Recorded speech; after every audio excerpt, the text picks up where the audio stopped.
The Embroidered Sunset by Joan Aiken, 3.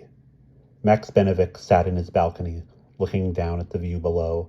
He sat there resentfully because he was too tired for any other occupation, and he looked down with a sort of angry, apathetic compulsion, as somebody might who, having waited forever in a dentist's anteroom and seeing another eternity in prospect, cannot, in the end, resist picking up the one magazine on the table, however crucifyingly dull its pages. The Queen Alexandra Sanatorium was vast. Sheer size alone would have suggested its institutional nature, but the dreariness of its architecture made this a certainty. The beholder's first idea was that it must be a prison or workhouse, but the design did not seem quite right for either. Built 50 years earlier in a period when fresh air was considered essential for chest illnesses, it carried the maximum number of balconies and consequently looked like a huge yellow brick waffle standing on edge amid the Surrey pines. All the ironwork of the balconies and fire escapes was painted a durable red. The waffle appeared to have been smeared with jam. On the first floor, directly over one of the main entrances, Benevik had his large private room. It had originally been intended as a matron's office. Even the most expensive private patients' rooms were less than half the size, but the name of Benevik and the fact that his piano would not fit anywhere else except in the operating theater had decided the matter. He found the situation distractingly noisy and almost daily declared that he could not stand it and must be transferred somewhere, anywhere else, but the impossibility of resisting the piano always, when it came to the point, constituted an insuperable difficulty. When he lay awake at night, one of his principal pastimes, or tortures, depending on his physical state, consisted of trying to find somewhere else to put the piano. The view commanded by his balcony was in fact quite a pleasant one. Across the large, institutional, well-kept garden, across a valley filled with beech woods, to the North Downs, Benevik, however, impatiently ignored the distant prospect and looked at the closer one only when he could not avoid doing so. Dozens of times every day a horrified fascination drew his unwilling eyes to it, as now. A young father with 2 small children had come to see his wife, who was dying of emphysema. Children were not allowed inside the hospital. Therefore, it had been arranged that the mother should be taken outside in a wheelchair for a couple of hours. The husband had wheeled her to and fro along the gravel paths while she held the younger child in her lap, and the elder one, who was possibly no more than 3 or 4, trotted alongside. Every 5 minutes or so in the course of the afternoon, Benevik's eye had been reluctantly drawn back to the group as they went up and down the paths, encased in their little capsule of solitude. He did not think the parents spoke to one another at all. Occasionally, the walking child asked a question, which they appeared to have difficulty in answering. Now it was time for the visitors to leave. A nurse had emerged to wheel the patient inside, and the father had taken the baby from its mother's arms. But the older child, hitherto quiet and docile enough at the prospect of leaving his mother, yet again was suddenly transformed into a desperate creature. He screamed, he sobbed, he clung to her, he kicked out at the nurse and at his father when they tried to detach him from the woman in the wheelchair. The father, handicapped by the baby he held, was unable to take any effective action. The nurse, who was young and inexperienced, seemed totally at a loss. The group was now directly below Benevik's balcony, and the child's reiterated sobbing, frantic plea, "Let me stay with Mummy, please, let me stay with Mummy," rang in his ears and on his nerves, and could not be shut out. "Dee," he called restlessly, "are you there? Help me inside, would you?" But there was no answer. D. Lawrence, who came every day to write his letters and do other secretarial jobs, had left the room to collect his tea tray. Max grasped the arms of his chair, summoning all his will to move. At this moment, however, the scene taking place below was deflected by an additional character. A girl had been walking up the long approach to the sanatorium and was now close enough to take a hand. Benevik heard the young father, his voice ragged with strain, call out, "I say, could you hold the baby a moment while I get my son into the car?" The girl, evidently grasping the situation, seemed unperturbed at having her help thus enlisted by a stranger. "Is that your car over there?" she said. "Why don't you strap the baby in first while I hold the little boy?" "I doubt if you'll be able to." "Barney! You must let go of Mummy. She's ill. You'll make her worse." It was unlikely that this argument would have had any effect on the distraught Barney, but the girl, with one calm, forceful movement, detached his grip. "Now you make a quick getaway," she muttered to the nurse, who took her advice and rapidly whisked the wheelchair indoors. While the father slotted the baby into its car seat, the girl squatted down beside Barney in the middle of the gravel sweep. Her grip on him and her entirely concentrated attention appeared to carry comfort as well as authority. For his exhausted, hysterical sobs died away, slowly, down to an occasional hiccup of, "Mummy, Mummy." Benedict could hear the girl talking to him in a soothing, incantatory manner. "Yes, I know, yes. I know. It's bloody unfair, but that's the way life is, Barney. They just hand you out the tough stuff, and you might as well get used to it. Yes, I know you want to stay with her. It's just a rotten deal, poor old Barney, and we can't do a thing about it, not a single thing. That's what's so tough, just having to put up with it. It's a bloody awful shame, I know, but you'll feel a bit better by and by, I promise. Yes, you really will. I know.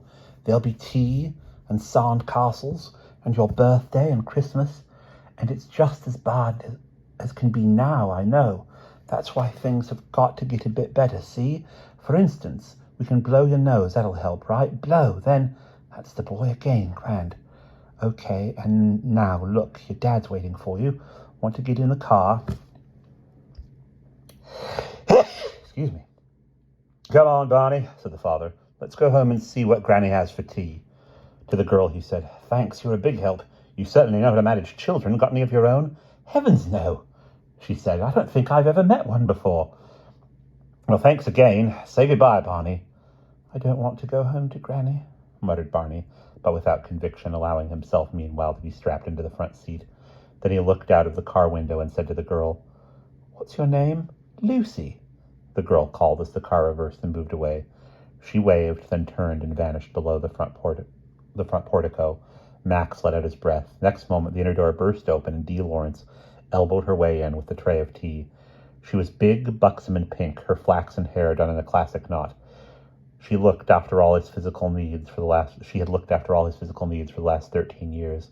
"Sorry to be so long," she said, kicking the door to behind her.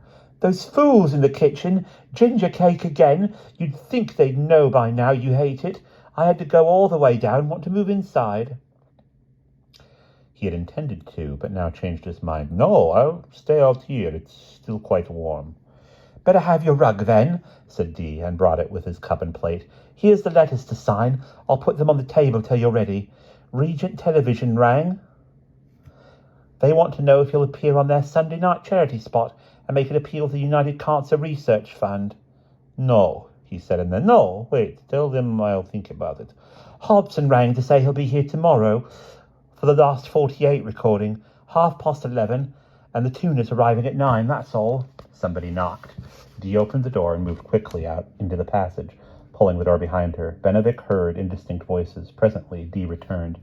"Another of these girls hoping for piano lessons. Honestly, it really is extraordinary the way they track you down, little ghouls." "What did you say to her?" "The usual thing. I can't think how she got past the porter's desk," said Dee vexedly. "I said you were a sick man and hadn't the strength to take on any new commitments. After all, why should you?" "Why, indeed?" "Well, good heavens, you wouldn't have wanted to, would you? After all, we don't know a thing about her." "Who was she?" "Oh, somebody's star pupil, as usual. Might have been American from the accent." After a pause, he said, "I mean, what was her name?" "Who?" Dee was checking through his engagement diary. "Oh, that girl? Culpepper." "No, her first name." "Her first name? What? Why, I'm not sure. Does it matter?" "I just wondered." "Now, come to think of it, I believe she said it was Lucy." "After all, I might as well see her," said Benedict. "Would you mind going after her? I don't suppose she will have got very far." Dee was puzzled and more than a little affronted.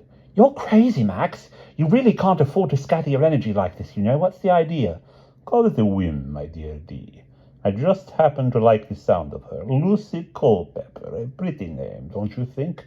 "She's not pretty," said Dee shortly, "as you'll see. Oh, well, have it your own way." She left with something of a flounce, returned after 5 minutes, preceding the girl. Miss Culpepper to see you, she announced brusquely, and to the girl, You'll be careful not to tire him, won't you, Miss Culpepper? He's a very sick man, remember? All right, thanks, said Max.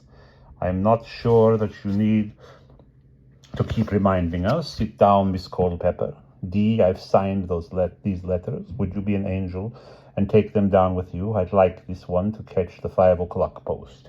Dee left, battening down her exasperation. The girl sat without saying anything. Benedict studied her. Over her high forehead fell strands of lint-pale hair, very different from Dee's corn-colored abundance. And she certainly was not pretty. Dee had been right so far. She was undersized and puny. But her hands, Benedict noticed, were good, long, strong, flexible fingers. Her face was too thin, too pale, and the sprinkle of freckles on her nose looked almost black in contrast with its wanness. But the mouth was wide and firm, not a particularly prepossessing girl, but there was something tough, weary, and resourceful about her. She looked steadily back at Benedict, waiting on his mood. How old are you? He said at last. 18? Who has taught you? Mrs. Bergstrom at the Cadwallader School in Boston. His expression became a little less detached. Hella Bergstrom. Good heavens, is she still alive? The girl smiled at that, looking up at him through her forelock. The smile revealed slightly crooked incisor teeth, which made her resemble a squirrel. Benedict thought, squirrels are manic creatures and have no sense of humor. This girl had little, he suspected, but the capacity might be there. When she smiled, her eyes tipped up at the corners. Come to think of it, he reflected. He had very little sense of humor left himself.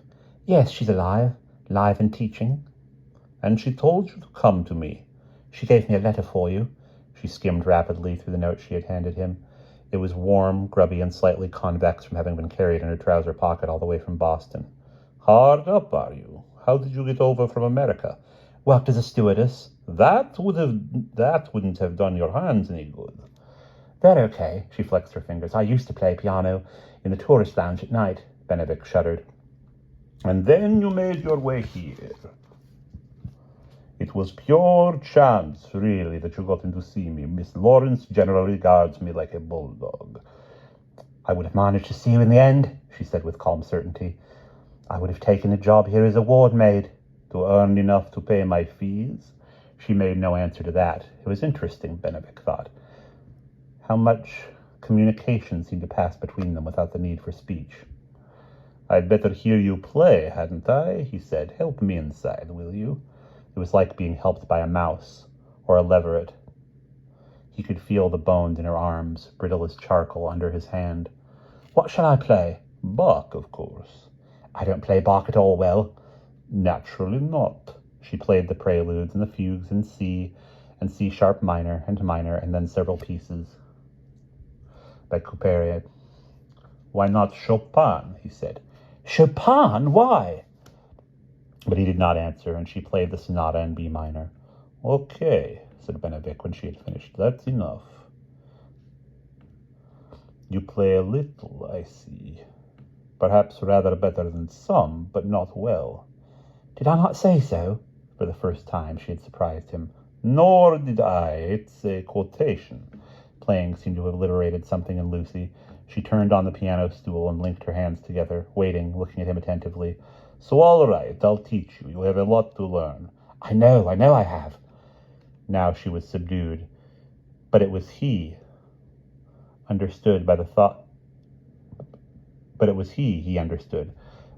of what lay ahead of him, of her, not by his reputation or gesture. She had a right to learn from him, and they both knew it. What about fees? Never mind them. You are not going to be taking some stupid job that will ruin your hands. Besides, you are going to need most of your time to practice. I will arrange an allowance for you. I don't like charity, Lucy began. Don't be silly, please. No, I'm sorry. Money is not an object. I am very rich, as it happens, and I am dying, as you probably know, he said irritably. She nodded. But I still, believe it or not, have a strong urge to impart as much as I can of what I know before it is too late, and I think you and I have qualities in common that would make you a suitable choice. But there is not much time, and what there is must not be squandered on idiocies. You can rent a room in the village and come here every day. Why did you make me play the Chopin? I will play it for you now. Listen. She helped him to the piano stool, and he played it. By the time he finished, he was very pale and sweat was trickling down his concave cheeks. Now then, you see the difference? You see why it is? He moved heavily back to his armchair. I see what it is, but not why. Who is it that you hate so? This was so unexpected that she stared at him quite silenced. Well, it is so, isn't it? Said Benedict. What ought to be free and running in you is all tied up in a knot. And that is because of this strong hate, which is using up nearly all of your energy. As for love, where is it? You hate the capacity, no doubt. You have the capacity, no doubt. Anybody who can hate can love also, but you hardly seem aware of it. You are all tense, like some creature at bay. I tell you, you will never play the piano properly until you have your emotions more in equilibrium. And for the hate, chuck it out. Hate is no good. It is a self-destructive emotion. Well, but supposing the person you hate deserves to be hated. Ah, you admit it. Who is he then? My uncle. The wicked uncle! Benedict lay back in his chair and looked dreamily at the ceiling. Let me see now. He has embezzled all your fortune, seduced you when you were 12, forced you to marry your illegitimate half-cousin, and now he's attempting to murder you. Am I right? She gave a reluctant grin. He caught the flash of the crossed incisors. I can't prove that he has embezzled all my money, but he says horrible, untrue things about my dead father, and he's trying to swindle my poor old great-aunt out of her annuity. Ah, so who cares? Just forget about it. Clear it out of your system. Or if you can't do that, then you will just have to quickly prove that he has committed all these crimes and see that he receives his deserts. But that might take too long, and I want you to start lessons on Monday. I shan't be able to start quite as soon as that. Why, pray? I promised my uncle that I would go and visit my great-aunt. He has even given me the fare, so I must. He wants me to find out if she's still alive, or if some other old lady is impersonating her in order to draw the annuity. And he wants me to beg or buy up cheaply all her embroidered pictures because he believes they might soon be worth a great deal of money. Indeed, said Benedict. What sort of pictures are these? Oh, beautiful, said Lucy. She described them. The crossed teeth flashed again. Benedict listened absently, lying back in his chair. A vague pageantry of biblical figures moved like the Bayeux tapestry across his mind's eye. Sort of a village of wise women, too, I guess, Lucy was saying. She collects herbs. Herbs and simples. What is a simple, tell me? I think it's a plant used for medicine as opposed to a kitchen herb, said literal Lucy. Disappointing. I had hoped it was a kind of one-shot panacea, a cure-all. Do you suppose your wise great-aunt could put me on my feet again? Lucy bit her lip. No, you are right. She could not. Never mind. You will go to this village, Appleby, pronounced aptly. You go to Appleby, you unearth your great-aunt, or uncover the fraud as the case may be. That should not take very long. No, it shouldn't, but I'd like to find out, too, if she remembers anything about my father. A very natural wish, so as to give the lie to the wicked uncle's calumniating accounts. Yes. He looked at her thoughtfully. She was squatting now like a gargoyle on the piano stool, knees under her chin, her hands clasping her crossed toes. Might that not be a mistake? Why? The pale forelock fell back raggedly as she looked up at him. Suppose your uncle told you nothing but the truth. The man never told the truth in his life, said Lucy with a bitter emphasis, unless it was by accident. It is useless to warn children, mused Benedict. In any case, you are tough, I can see. Unwelcome disclosures should not throw you off course. No, they shouldn't, agreed Lucy. But why should there be any? Because events never turn out as simple as one would wish, not even with the herbal grand-aunt. You should smile. I have made a pun. Hardly. Also, I want to make sure that the old girl is comfortable and well looked after, pursued Lucy. After all, she's about my only relation, apart from Willoughby left. Another wish, most natural and proper. Good. I expect you back then in, say, 1 week. That ought to give you time for these various purposes. Lucy nodded. It should be enough. I'd better go. Then I'm afraid I've tired you. Lucy nodded. It should be enough. I'd better go then. I'm afraid I've tired you. Wait. He was reluctant to have her leave, and said, How do you propose to get to this Appleby? Hitchhike? Uncle Willoughby's given me the train fare, but I'm going to keep it for food and lodging. Not a good plan, pronounced Benedict. No, I am not worrying about whether you are raped or not. As she opened her mouth to protest, it is merely that people who pick up hitchhikers are generally the worst drivers. I don't wish your hands to be injured at this juncture in some stupid, avoidable car smash. Better go by train or car. Do you drive yourself by any chance? Have you a license? Sure, international. We had all-round education at Cadwalla. In that case, take this blank check, which I made out to Simon Goldblossom. You will find his car showroom up behind Goodge Street. Mention my name, and he will see you get something with the brakes and the big end intact. It will take you to Yorkshire at not too ruinous a price. But, said Lucy, I mean, you needn't really. A faint pink tinge colored her pallor, and then receded, leaving the freckles even darker than before. She looked doubtfully at the check, rubbing her prominent cheekbone with the back of her hand. Anyway, how do you know I'm not one of the worst drivers? Then, when you come back, Benedict went on, disregarding her, the car will also prove useful for you. We'll need transport from the village to here every day, and needless to say, the bus only runs once a week. Oh, well, in that case, thanks. It's very kind of you, she said gruffly. I can't think no one's ever... Yes, you can think. I give you lessons because you should have them. That is clear. But a car... Oh, well, say that it is because you make me think of a Poe tale. She looked puzzled. I'll explain another time. You had better go now. I really am rather tired. Wait, though. She paused again in the doorway, looking at him inquiringly, and he said quietly, Write to tell me how you get on in your researches. Yes, okay, she said, rather astonished, went out and closed the door behind her. Benedict lay back, more exhausted than he had been for weeks, and stared at the ceiling. Remarked the medical superintendent, Dr. Rhys Evans, when he came in for his usual evening chat. Pulse slightly better than usual. What have you been doing today? Benedict said. The walls of my prison have expanded to take in a persecuted orphan, a wicked uncle, a village witch, great aunt Moses, I should say, and a collection of 3D Bible pictures. I beg your pardon, said the medical superintendent. When she left the hospital, Lucy walked down the long drive until she was out of sight, round a bend, then turned aside into the thick, unpruned shrubbery, flung herself down on the ground, and cried as if her heart would break. But she soon jumped up again, having failed to notice that the undergrowth she had cast herself into was thickly interwoven with nettles. Misfortunes of this kind constantly occurred to Lucy. And that is the end of chapter 3.